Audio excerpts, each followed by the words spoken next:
भई किसी मित्र ने आग्रह किया है कि ये फ्रीडम फ्रॉम द नोन इस पे कुछ बोलिए।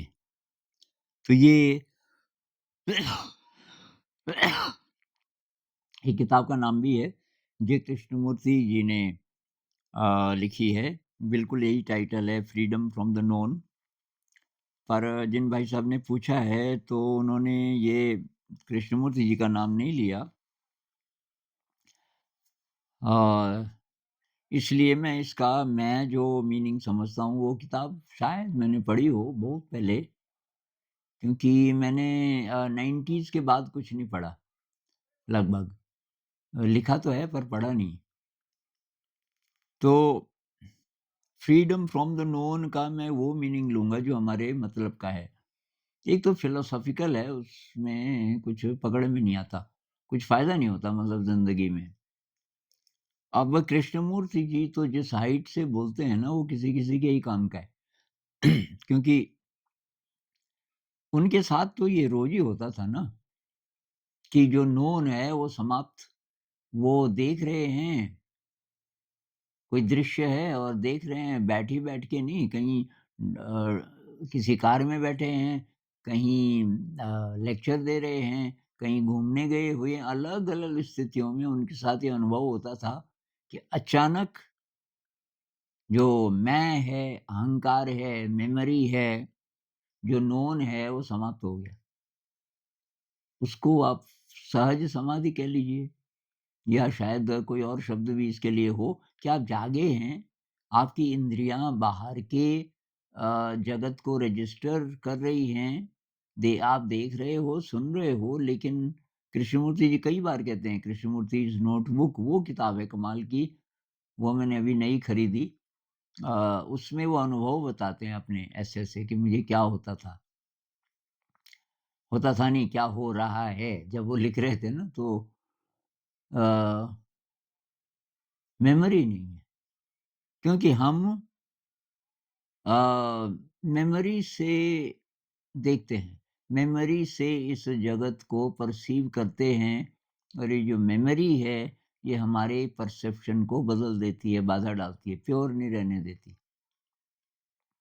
उदाहरण के लिए, मैं कोई पेड़ को देख रहा हूँ खिड़की से, मान लीजिए मुझे कोई पेड़ दिख रहा है, तो एक तो भाषा आ जाती है बीच में कि आज धूप बहुत ज़्यादा चटक नहीं है, तो ये पेड़ पे कल जैसे धूप दिख रही थी वैसी नहीं है, और आज चिड़िया भी नहीं है इसमें, कल तो थी, एक मैगपाई बैठी थी।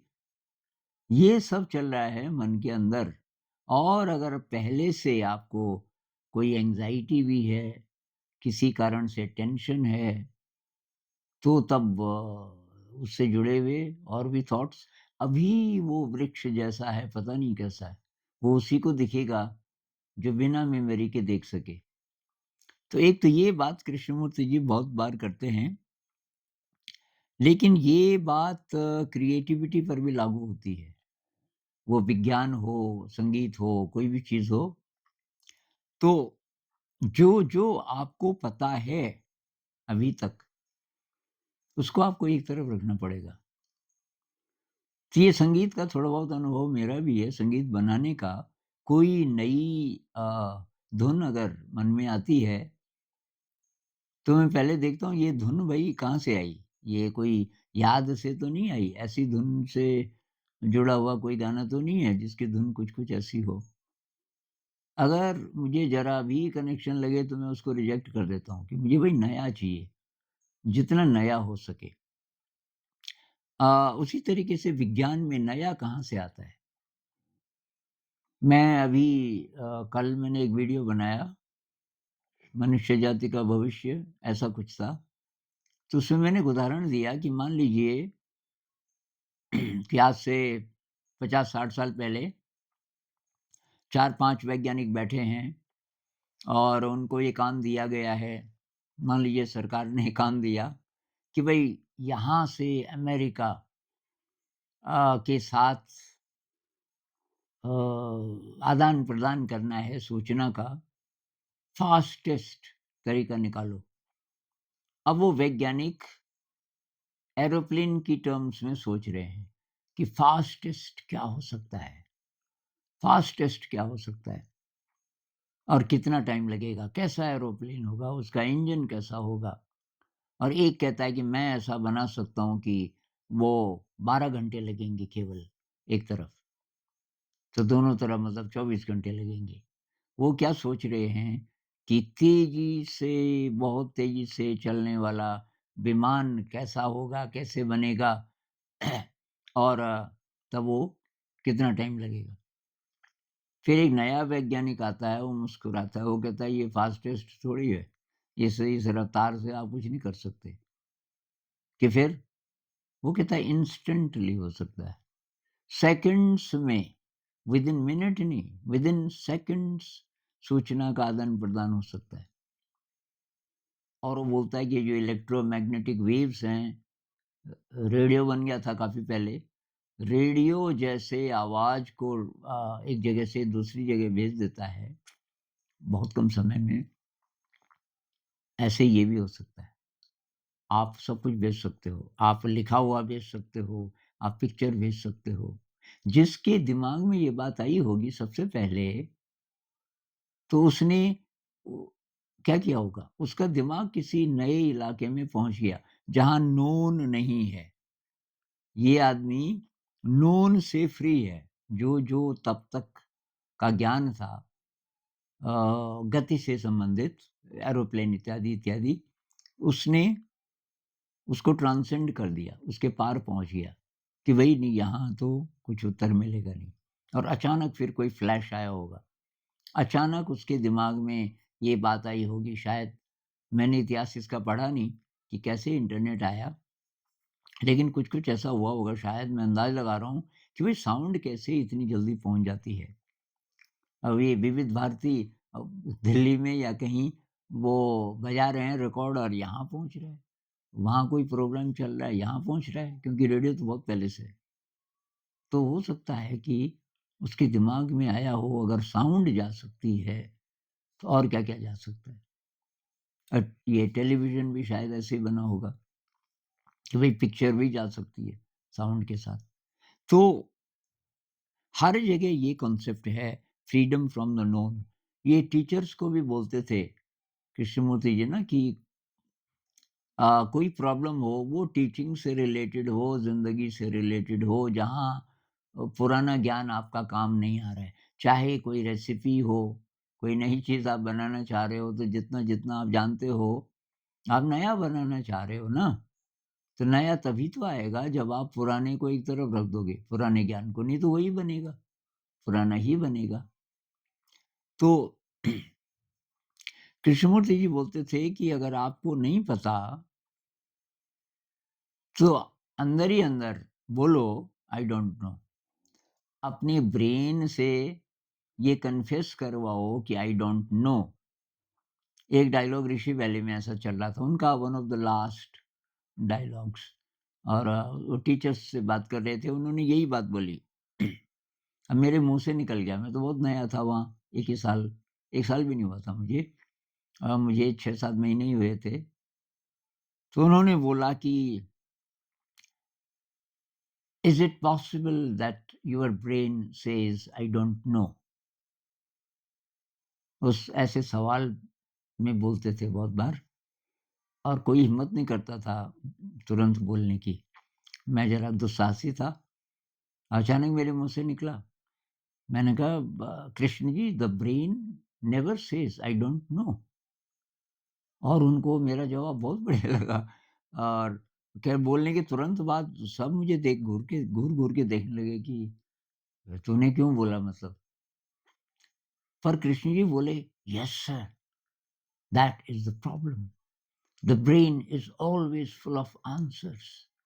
ये जो हमारा ब्रेन है, ये हमेशा अ, भरा रहता है ज्ञान से। ये तो बोलते ही नहीं कि मुझे नहीं भई पता, और चुप हो जाए। मुझे नहीं पता का मतलब तब चुप हो जाए।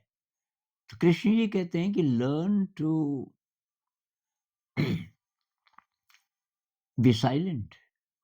आपका ब्रेन एकदम चुप हो जाए, स्तब्ध हो जाए।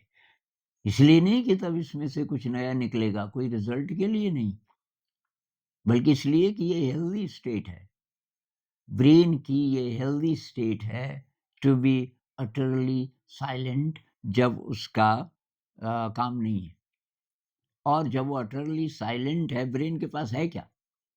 पुराना नॉलेज है, मेमोरी है नॉलेज की। उस मेमोरी को वो उमड़-घुमड़, लोग कहते हैं ओवरथिंकिंग। भाई ओवरथिंकिंग में जो आप सोचते हो मटीरियल कहाँ से आता है? ये सब पास्ट से आता है, मेमोरी से। अगर मेमोरी को हम एक तरफ रखना सीख जाएँ, मैं ये नहीं कह रहा हूँ कि मेमोरी खत्म ही हो जाए, खत्म ही हो जाएगी तो तब तो मुश्किल है ना। तो तब तो ये एक प्रकार का डिसऑर्डर हुआ, जैसे अल्जाइमर्स डिज़ीज़ होती है ना, तो उनकी बहुत कम मेमोरी, मतलब 5 मिनट पहले क्या हुआ था वो भी याद नहीं रहता। तो वो नहीं मैं बोल रहा हूँ, मैं ये बोल रहा हूँ कि डिलिबरेटली हम उसको यूज़ नहीं कर रहे, ऐसी दक्षता आ जाए। कृष्ण जी यही बोलते थे, वो कहते थे कि sir is it possible that you use thought when you need it, but when you don't need it, there is no thinking in the brain. The brain is utterly silent. क्या ये संभव है कि आप विचार का उपयोग करें, मेमोरी का उपयोग करें जब ज़रूरत है, और जब ज़रूरत नहीं है तब ब्रेन एकदम चुप, और ज़्यादातर समय ज़रूरत नहीं होती। उदाहरण के लिए मैं घूमने जा रहा हूँ, मान लीजिए मेरे पास टाइम है, भई उस समय सोचने की क्या ज़रूरत है? आप बस पकड़ रहे हैं, आपने नाश्ता ले लिया, अब आप ऑफ़िस जा रहे हो और थोड़ा-सा चलना पड़ता है, मान लीजिए आपको 10 मिनट चलना पड़ता है, तो उस समय सोचने की क्या ज़रूरत है? आपकी बस है, वो तो ठीक टाइम पे आती है, सोचना कुछ है ही नहीं, कोई ज़रूरत नहीं है। लेकिन आप सोच रहे हैं चलते-चलते, ऑफ़िस में काफ़ी काम पेंडिंग है अभी, और अब याद रखना है, मैं तो भूल जाता हूँ वापस आते समय। अब ये मिसेज़ ने बोला है कि सब्जियाँ लानी है, ये लाना है, लिस्ट दी है, कहाँ होगी वो लिस्ट? अरे! लिस्ट मैं घर ही तो नहीं भूल गया, अब जेबें टटोलेनी ही नहीं है, लिस्ट है। इस सब की क्या ज़रूरत है? तो ये बस ये सीखना है, हमें ये कला सीखनी है कि जब ज़रूरत नहीं है तो ना सोचें। बच्चे के साथ ऐसा होता है, क्योंकि अ, बच्चा अभी ये काफ़ी सारी जो फ़ालतू की चिंताएँ हम अंदर बिठा देते हैं, उससे फ्री है। 3 साल के बच्चे को देखो करीब, ढाई साल, 3 साल, अगर अभी तक स्कूल नहीं भेज रहे आप तो, आजकल तो 3 साल के बच्चे को भी भेज देते हैं, तो वहीं से बर्बाद होना शुरू हो जाता है। पर 3 साल का बच्चा है, खेल रहा है, एकदम फ्री। कोई पीछे की मेमोरी नहीं है, और पीछे की मेमोरी को हम रीप्ले ना करें, तो फिर फ्यूचर नहीं है। फ्यूचर की कोई भी बात, फ्यूचर का कोई भी विचार डिपेंड होता है पास्ट की मेमोरी पे। आप एक्सपेरिमेंट कर लेना कि फ्यूचर का आइडिया कब आता है, और क्या पीछे की याद अगर हम एक साइड रख दें, तो तब भी फ्यूचर का आइडिया आएगा क्या? उदाहरण के लिए, यार आज फिर मैं लेट उठा, अलार्म तो बजा था, नहीं उठ पाया। कल मुझे पूरी कोशिश करनी है, तो कैसे होगा? कल अच्छा ये गुरुजी का एक वीडियो था कि ऐसे उछल के जंप करो नीचे अपनी खाट से जैसे कि साँप हो बिस्तर में, जैसे अलार्म बजता है। मैंने सलाह दी एक वीडियो में। तो अब ये जो फ्यूचर की आप सोच रहे हो, ये किस पर बेस्ड है कि आज नहीं उठ पाए? पीछे की याद।